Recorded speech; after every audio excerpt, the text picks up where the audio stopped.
نگرانی مریضایی است که تمام عمر این مریضی همراه ما باشه و هیچ شفایاب نشه.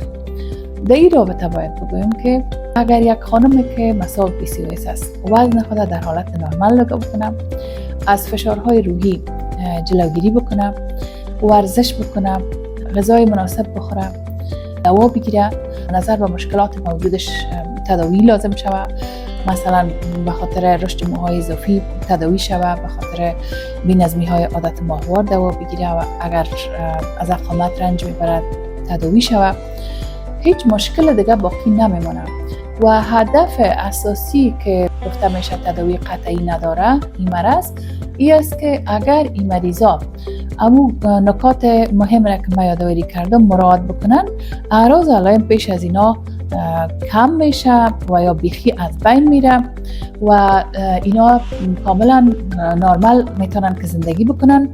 تنها اگر اینا بی‌تفاوتی میکنن، وزن خود کنترل نمیکنن یا بسیار تشویش و نگرانی میداشته باشن، در این صورت امکان داره که اگر اعراض و علائم به کلی از بین رفته بود دوباره پیش از ظاهر شود، انوز به شکل شدیدتر ظاهر شود و خطرات ناشی از PCOS امکان داره پیش از وجوده.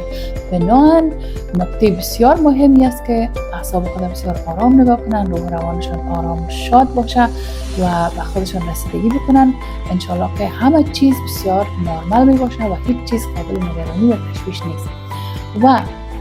این نه تنها مخصوص خانم های مصاب PCOS است، بلکه هر انسان باید که وزن خود کنترل بکنه، رژیم غذایی خود متوجه باشه،